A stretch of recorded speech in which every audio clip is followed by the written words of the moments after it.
There it goes. All right. Good morning, everybody. Happy Wednesday to you. I know everybody. Where have you been? Are you okay? Are you alive? Is everything? I'm fine. Everything's good. I've had a lot of metal work going on, and quite frankly, metal work helps pay the bills. As of right now, this does not. So it kind of does take precedent. I'm sorry for the long gap. I know everyone was expecting a video, probably end of last week and then beginning of this week. This will probably be the only video for this week as well. And then maybe next week, I've got some stock built up now. I've got some stuff, ready to ship on request. So hopefully that means I will have some additional time to dedicate to this next week. And we'll see what's going on. But anywho, welcome to the Civically Minded Nationalist, episode 11. We are going to take a break from the norm and do a specialized one-hit wonder type episode here by special request of not one, not two, but several fans of the show here. And we are going to do a specialized topic show. It's not going to be two parts. It's not going to be anything like that. We're just going to talk about this until I don't have anything else to say about it. Which means it might not be a particularly long show, but it'll get the point across, and we'll have some things taken care of. What am I talking about? Well, as the title implies here, above my, well, it's probably closer to this side, above my, wherever it is, campaign promises. Okay? We're going to talk about Trump campaign promises. Now, we're going to focus on the core campaign promises, okay? The things that I think resonated most with his voting constituents, people who were trying to decide what election, who was going to win the election, that kind of stuff. What does that mean? That means comments like, we're going to drop Bo Bergdahl in the desert without a parachute. Okay. Yeah, he said it. Okay, I get it. He wasn't being serious. That wasn't a real campaign promise, you guys. Come on. Why are you being ridiculous about that? You're acting like petulant children, okay? We're going to hack it down to maybe 15 or 20 things. We're going to talk about the stuff he's done. We're going to talk about the stuff he hasn't done. And we're going to talk about two of the big ones that seem to be generating the absolute most contention about this presidency now that the border push is essentially over. Okay, and it's over in my book, being a person who lives on the border, because what else can the man do? I didn't necessarily expect him to be able to get it through. I hoped he could, but I didn't necessarily expect it. Now that we're where we're at with the border push, what else can the man do? We're going to talk about that specifically as we get there, but let's get into it. Episode 11 of the Civically Minded Nationalist, the Trump campaign promises. Let's get the ugly out of the way first, huh? No, I'm sorry. I wouldn't necessarily... This is not the ugly. This is the bad. We're just going to put this down on the bad. The ugly we'll get to. The bad, not keeping his campaign promises. We're going to open with the first one being the very closest thing to me about of the whole list of his campaign promises that seems the closest to being absurd. Okay? And that is the promise of, I'm not going to take a vacation while I'm the president. Anyone who was paying attention at the time went, okay, that's a shot at Obama. Rightly so. Obama took way more time off than he should have. Trump promised, I'm not going to do that. I'm not going to take a vacation, okay? He didn't say he wasn't going to go golfing. Okay? I understand that, and I agree with that assessment. He did not say he was going to go golfing. What he did say was, I'm not going to take a vacation. Well, here's the thing about that. And here's why I keep referring to the fact that he is an economically minded politician, because that's what he is. This was stated knowing it was going to be open to interpretation and something that would cause a little bit of controversy and that kind of stuff. And I don't think that we need that in politics anymore, but that's the reason he said this. Do you define a vacation as not being present at the White House? Or do you define a vacation as not doing the responsibilities of the president? That's open for debate. By definition one, yes, he's taken a vacation. He is not always at the White House. He takes time off at his resorts, his properties, different things like that. He does it, and by off, I mean away from the White House. The thing about that, though, and what none of the liberals like, is if you go to whitehouse.gov, you can check the president's schedule. Guess what? Even while he's not at the White House, he's still doing his presidential responsibilities. So by definition B, is he neglecting his responsibilities as president? He's not really taking a vacation. Not that I can find anyways. If you look at the time off that different left-wing sites cite, okay? So he was here from this day to this day, and he was here from this day to this day, and never here he was doing this, and we don't even know where he was at this time. Okay? All that nonsense. If you look at the presidential schedule during those times, he's still doing meetings, he's still doing teleconferences, he's still signing bills, he's still getting all kinds of stuff done. So he's not really neglecting his responsibility as president. That's just how I see it. That's what I see in all of these different things. Also, a lot of the times when his schedule does slow down while he's out, he's doing things of a presidential nature. He's going out, he's not necessarily campaigning, but he's getting the vibe with his constituents. He's doing, the flesh press and meet the people type stuff and that kind of stuff. All the kinds of stuff that Obama did frequently. Okay? Calm down about that. Your definition of vacation is what it is, okay? Now, the one thing I will say that I don't like is, because I was extremely critical of Obama about this, and I'm going to continue to be critical, I don't give a rat's what your reason for it is. Get your butt off the golf course. I don't care what your reasoning is for it. You need some guy time. You need to unwind for a little bit. Guess what? There are Secret Service shooting ranges and all kinds of stuff, I am sure, that they can lock down and exclude the public from, and you can go shooting for a little while. Buy yourself a couple guns, get out there, have the best of the best, teach you. The president has a top 100 marksman squad. You're telling me that some of those marksmen, some of those prior service guys, some of them who I am sure are now transitioned from military shooting, from their military jobs and into either different government sectors or private sector jobs, wouldn't like being able to go out and say, yeah, I taught the president how to hit 800 meters consistently with a 308 or a 30-06. Come on. Get real. Okay? Get your butt off the golf course. And if you're going to spend some time somewhere, spend it in something of a government-related situation, so that you're not having the complaints about, yeah, they had to lock down the whole golf course and there were snipers set up all around the golf course and and all this kind of stuff and whatnot. Pack it in, do something else. You do not need to be golfing anywhere near as much as you. I'm sorry, you don't. You have one of the. You are not a corporate businessman anymore. Pack it up, move on from the golfing stuff. Point 2 that was not kept.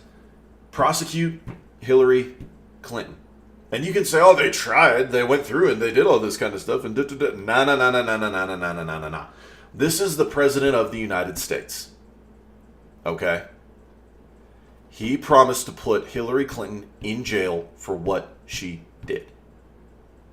It's that simple. That is when you start dedicating entire hand-picked task forces of FBI, and you're running all their background. We already know who the dirty guys are. You've already proven you knew who the dirty guys were. Find guys who aren't dirty. There's got to be some left in that agency, and get them on it and give them a 24-hour security detail. Each and every... I don't care if it's the janitor. Give that man a security detail. Keep him alive so that Hillary can't knock him off.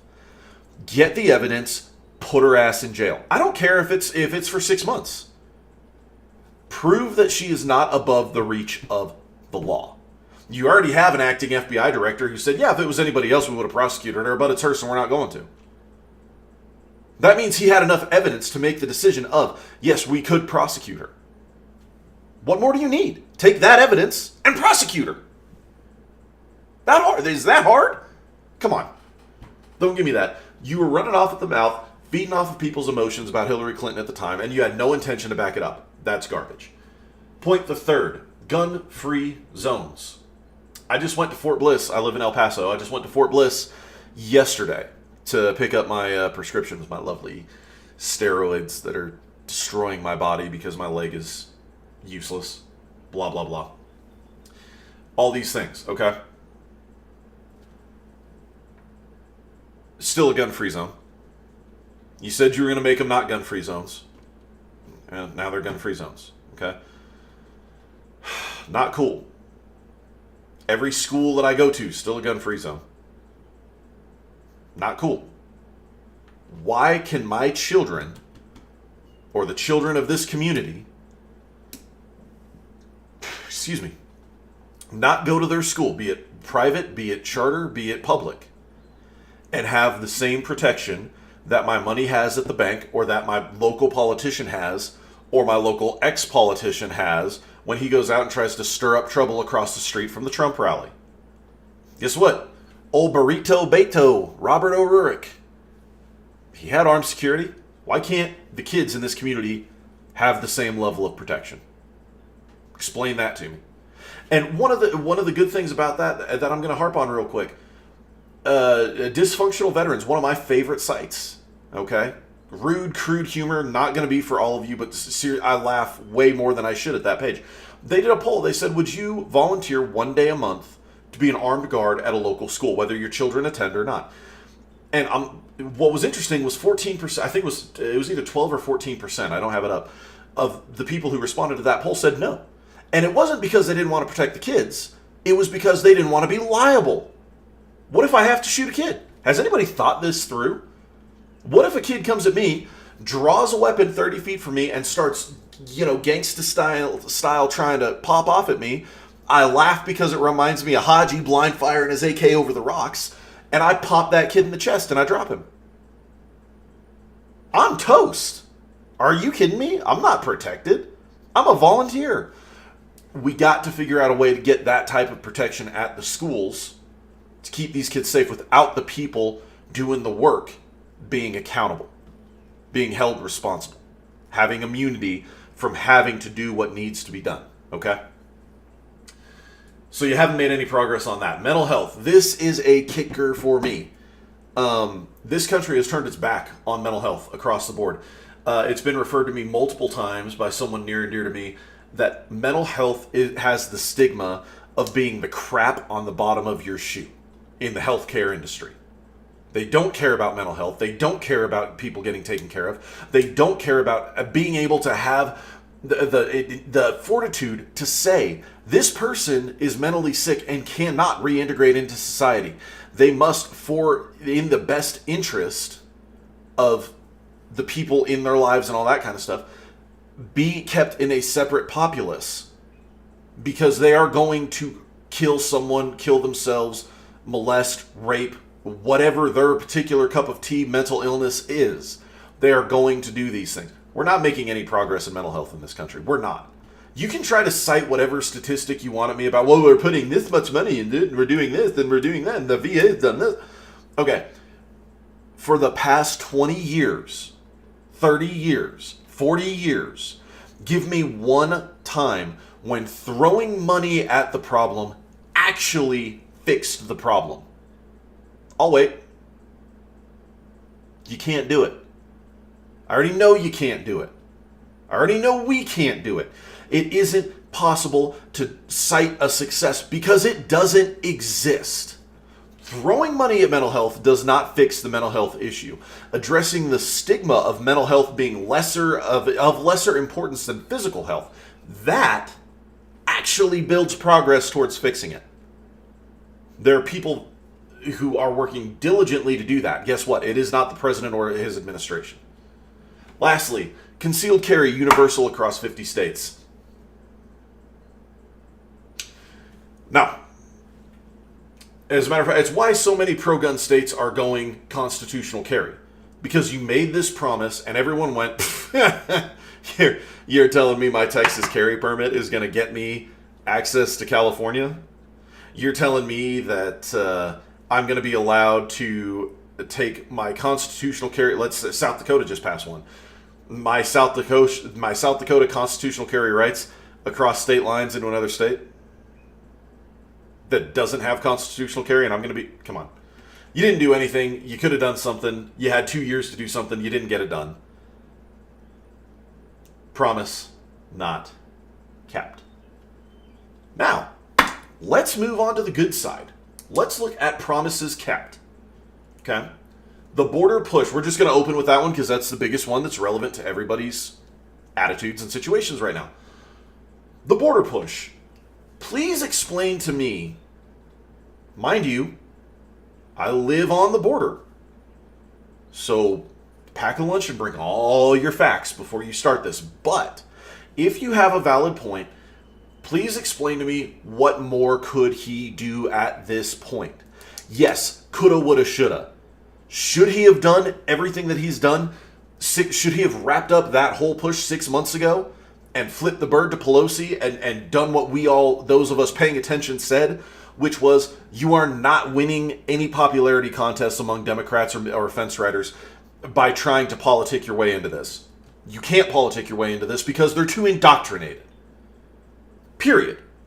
That's all there is to it. You cannot push your way into this because the indoctrination in this country is too high, both amongst citizens and amongst non-citizens who are here illegally, okay? Illegal aliens. You're not getting anywhere with this. I understand that sentiment. I'm talking about today, waking up this morning. Cheers, Black Rifle Coffee Company.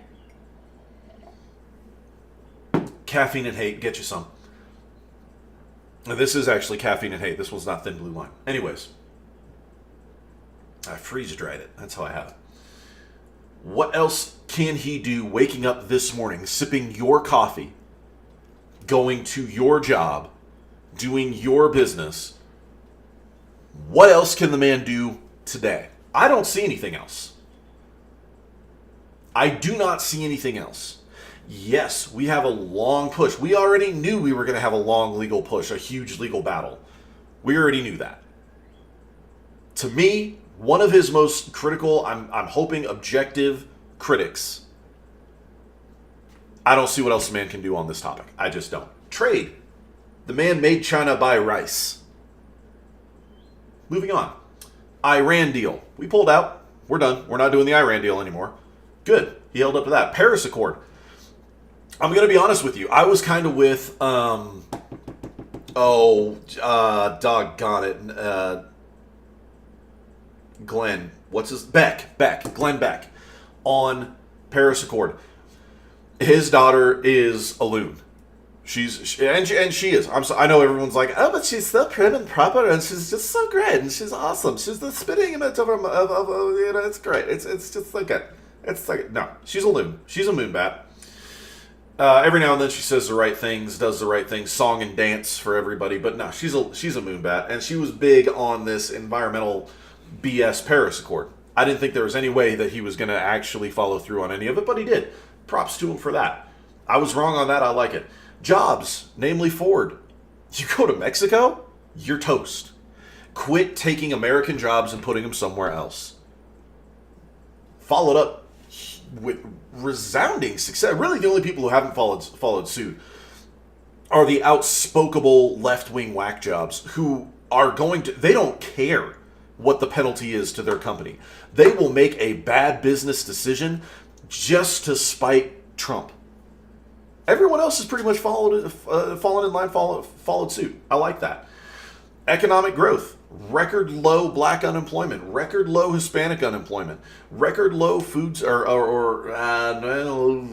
don't check me on that one. I'm not sure. Regardless, lower food stamp and unemployment claims.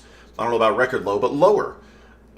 What more can you ask for? GDP up, imports down. I don't know what else I'm supposed to go for economically from the guy. There's people who are like, oh, he hasn't done enough economically. What else is a man supposed to do? Please enlighten me. Even the last part of the fake bubble that the last two administrations built up, specifically to have an economic collapse, were an actual economist ever elected. Okay? I'm not even going to say Republican or conservative. Just an economist, someone who understands economics. That bubble that they created to collapse to make them look bad, he's already reinforced up there. Even if that bubble collapses, we're really fine. The last section of that bubble was the housing market. And even the housing market's starting to turn around to an extent. I don't know what else he can do. He's making progress on all fronts there. North Korea, eating crow. How are you going to rein in someone who is mentally unstable? How? Obama already opened the floodgate. There's no stopping this now. Well, he's got Rocket Man in check. I'm impressed. Now, I'm not sold on it yet because we're only talking a couple of years. He could go on a mental health. I mean, he could wake up tomorrow. I know they're having talks right now, but let's just say figuratively, he could wake up tomorrow and be a completely different person and back out of everything, and we're screwed. I mean, I get that. For right now, that's a campaign promise kept for me. He has done everything in his power and actually made proper progress in that regard. Deregulation. I don't know what to tell you. I mean, he's almost killed off the EPA. The EPA has no fangs to speak of. You guys are going to have to excuse me real quick. This is from someone important.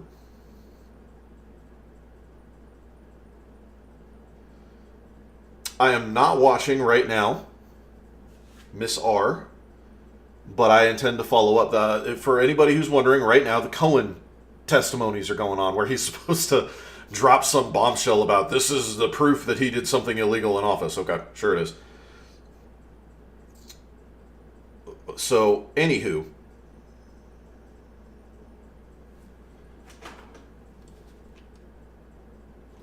I don't know what else, between the deregulations and the EPA, the deregulations about energy in this country, the deregulations about trade, all of the authority, so much of the authority, if you look at the bills that have been passed and the actions that have been taken and all these kinds of things, the authority of trade has drifted back towards the states in the first time since I don't know how long ago. And that's how it should be. We are the United States of America. Okay? The federal government is not supposed to have this authority. And it doesn't matter what side of the historical aspect you look on it, from either anti-federalist papers or federalist papers. It doesn't matter. This federal government was not what the founding fathers intended. None of them.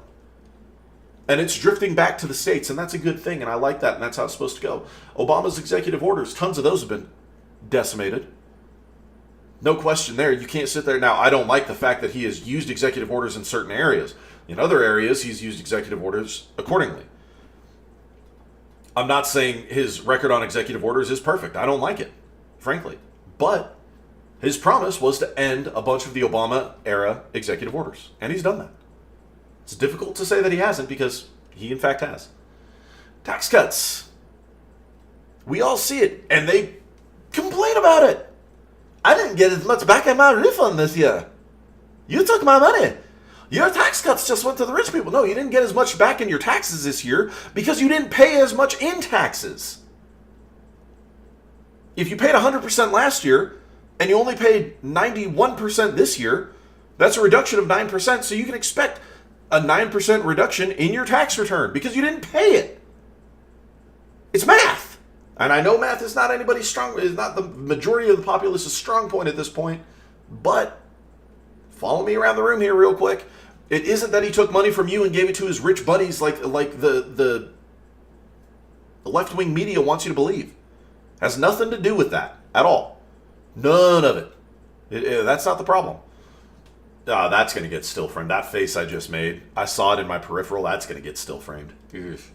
Anywho, all of that is still there. Everything is still going essentially as it was. As a populace, we are paying less in taxes, and that is a good thing. Last one for Jerusalem. Last one for the promises. Jerusalem is Israel's capital. Done and done. I mean, really, that's pretty much as open and shut as he got China to buy rice. I mean, there's not much more you can say about that. That pretty much sums it up right then and there. Now, the bad, the good, the bad, the ugly. 2 points that fall into ugly for me. One by his own actions, one by, I think, possibly trying to wander out of his field of expertise. Point the first, gun control. Illegal government regulation of our constitutional right to keep and bear arms and how it shall not be infringed. It's better than good. It is difficult to say. Now, here's the deal, okay? He didn't necessarily campaign as a pro-Second Amendment supporter. Why? Because he's really not. I know MAGA hats are getting thrown at the monitor right now. How can you say that? He said no more gun-free zones. Yeah, well, we don't have that, first off. Second, please look at his statements about it. He has flip-flopped about gun ownership for the better part of a decade. Okay? Some days he seems all for it. Some days he's more of the quote-unquote common sense crowd. Okay? Common sense gun control, which there is no such thing. This is the same president who said, take the guns away first, due process second. The President of the United States voiced that he would support the prolonging, not necessarily suspension, out of order conduct concerning due process for a constitutional right. You need to sit down, shut up, and admit that if Obama had said that, people would have been screaming red in the face, calling for impeachment, all of it. The whole 9 yards across the board. Why? Because I would have. And quite frankly, if you want to talk about impeachment of this president, that statement is legitimately, from a constitutional point of view, your best case. That right there. That is the major FUD moment of this administration. His true colors about the Second Amendment came out. He said it. It happened. No, you can't take it back. Yes, it's in context. That's what he said, and that's how he meant it. It's just that simple. It really is. I'm sorry, but it is. I'm not sorry, actually. I'm not even going to lie. Because, again, those of us who were paying attention beforehand knew that that was kind of his stance. Further backing that up, he banned bump stocks. Again, sit down, shut up. If Obama had done it, you'd be screeching autistically from the rooftops. Period. I watched you do it on multiple situations. This president does it, and you go, what's this? I can bounce it out of my shoulder, and I can actually have more sustained, consistent rate of fire than a bump stock would get, because bump stocks are just garbage anyway, so who really cares if it bounces? Shut up. Just shut up. First and foremost, anybody who was listening to that audio concerning the rates of fire and the way the audio was set up and all that kind of stuff, we know two things. First off, that was no bump stock. That's not a bump stock. Second, it was more than one shooter, because there were clearly shots being fired from multiple locations, and you know that just by the audio. Anybody who's been in a live fire scenario, you don't even have to be in combat. Go to any range that has a decent amount of separation between the skeet shooting and the rifle range. Go to any military range while it's operating with multiple weapon systems firing on the line. Okay, these guys over here, they got a 249. This dude over here, he's got a 240 Bravo. Way up the hill, way over there, that's where the 50s are at. You can tell the difference between the sounds of those shots, and it was clearly evident in those videos, those eyewitness I'm there. I'm in the crowd being shot at videos. The FBI is about to kick in my door. But point being, it is the fact. Bump stocks had nothing to do with it. It was crystal clear, plain as day, night and day. You know what I mean? Politicking move. That's all the bump stock ban was. If anyone else had done it, you'd be screaming for blood, but instead you make an excuse about it. Me? I'm going to tell you right now. I'm going to tell you the same thing I told you for 8 years under the last president. Shall not be infringed. Period. I am not intending to follow any illegal acts that infringe on my Second Amendment right, because the government has no right to infringe on my Second Amendment. It is a constitutional guarantee. Period. You want to take me to court about it? You want to sit here and try to say you're going to get arrested for owning this, that, or the other, or whatever? No problem. I guarantee you whatever lawyer I have will be forced to read these documents and the Jefferson letters front to back. And I guarantee it'll go all the way up to the Supreme Court. Put me on the chair. Do it. I dare you. I will make your anti-gun argument look foolish. I will win. I will take it in. The more I lose, the higher it will go. And then I will win in front of the Supreme Court. Dare me. Put me on the stand. Put me in that situation. Why? Because I'm an American citizen and this government is subject to me. Of, by, and for the people. Your elite ruling class doesn't affect me. Period. Not when it comes to my constitutional rights under the Second Amendment. Flip side to that. This is why it's casted in the ugly and not just the bad. We have an in-office flip-flop on this topic. I will veto any gun control bill that comes up from this Congress. Do I believe him? Yes, because quite frankly, there are enough rational people who saw the comment about due process, who saw the bump stock ban, and lit him up and said, knock it off. You want to get reelected? Not one more. Not one. There were enough of us who went out and said that, myself included. I wrote my representatives. I wrote the office of the president. I wrote everybody. Tap, tap, tap, tap, tap, tap, tap, tap. Okay? I'm beating my keyboard so hard, I mean, the cats are having spasmodic fits. Okay? I believe that pressure worked. I think he thinks we're serious. I think he understands that. And I think he realized, okay, I didn't necessarily campaign on this, but this is a big sticking point for my constituents, for the actual people of America. Let's not bark up this tree anymore. I believe that he will follow through. I genuinely do. I think that bill gets in front of him, any of those bills get in front of him, he will veto them. I really do. I don't think there's not even a snowball's chance in hell that they are going to get to his desk. They're not going to get past the Senate. But if they do, I trust that he will actually kill him. I really do.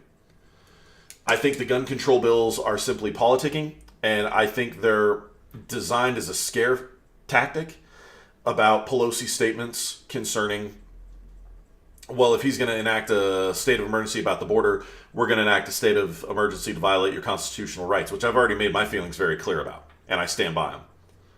Point being, I think that's what's going on both sides of it. That's where I see it. That's how I see this going out. Will they push him? Yep. I don't think they're going to get past the Senate. If they do, I think he really will veto him. Now, here is the most heated one, and this is what two of the fans who contacted me about this topic wanted to see discussed. And this is what we're going to wrap up with. Trump campaigned on the fact that prescription costs in this country are out of control. Ridiculous. He campaigned on lowering those prescription costs. Okay. This is under the ugly because I think this was the biggest oops campaign promise he made. And I know that's a lot. This is bigger than prosecuting Hillary Clinton? Yeah, I think so. Because, end of the day, we knew there was no real chance that he was going to actually prosecute Hillary Clinton. We got our hopes up, but once the rage subsided and we realized, especially right at the acceptance speech was it for me. A great American individual, and she's great. She'll do huge things for America outside of the office of the president, okay? Soon as he started running off at the mouth about that, poof, that's gone. He was just running off at the mouth. Bye. That's what was going on. Now, prescription costs. I think he really thought he was going to be able to do something about it, folks. I really do. I think he thought he was going to be able to make some progress in that realm. He is an outstanding businessman and economist. Economist? Not even going to... what is in this? I'm not even going to address that. We're just going to pretend that didn't happen. Pharmaceuticals is not his strong point. Yes, he has business dealings with pharmaceutical companies, but not the pharmaceutical aspect. His business dealings are about building the hospitals or the infrastructure, technology that's in there, how they communicate, things that they do. The dude's not a doctor. He's not a pharmacist. He's not a pharmaceutical CEO. This isn't his realm of expertise, and I think what happened with prescription drugs is he thought that he could put more pressure on than was realistic. All that being said, I would like to point out that in 2018, May of 2018, he released what he called the Blueprint to Lower Drug Prices. Okay, folks? And he did a lot in this blueprint. If you can't find it, I will try to include a link in the description of this video so that you can see it. And when you open that link, I want you to read everything. It's maybe 10 minutes of reading at most, not even. And there's a lot of points being made that are just interlaced in what you're doing. There's actually been a lot of progress made. One of the biggest things was the FDA's 2017 generic drug approvals contributed to prescription drug buyers saving $8.8 billion. $8.8 billion is a good chunk of money. These dramatic savings were driven in part because FDA set multiple approval records in 2017, including the most generic drugs approved in a single year. That's impressive. The FDA launched a new program to educate doctors about biosimilars, okay? You're not necessarily making progress on that, but you can't say that isn't making progress. FDA issued new guidance to facilitate navigation of the generic drug approval process. Basically, it makes it easier for you to get the generic version of the drugs, of the medication.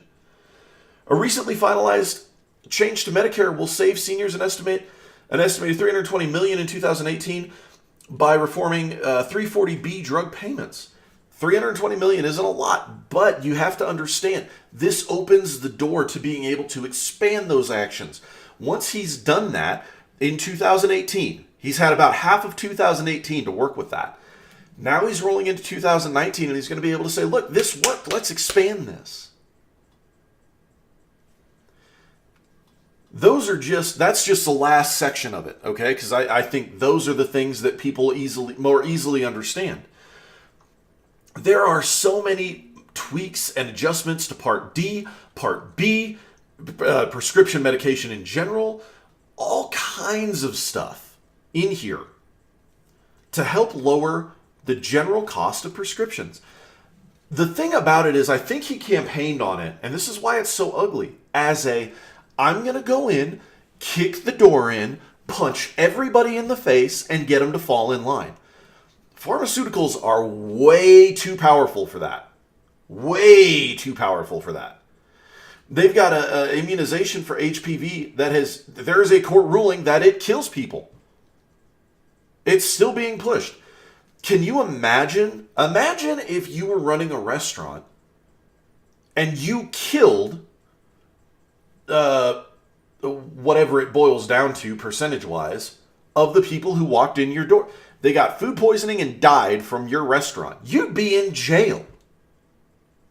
Period. Fact of the matter is, pharmaceutical companies are way too powerful. Way, way, way too much power. Way too many politicians and judges in their corner. Way too many. It's ridiculous.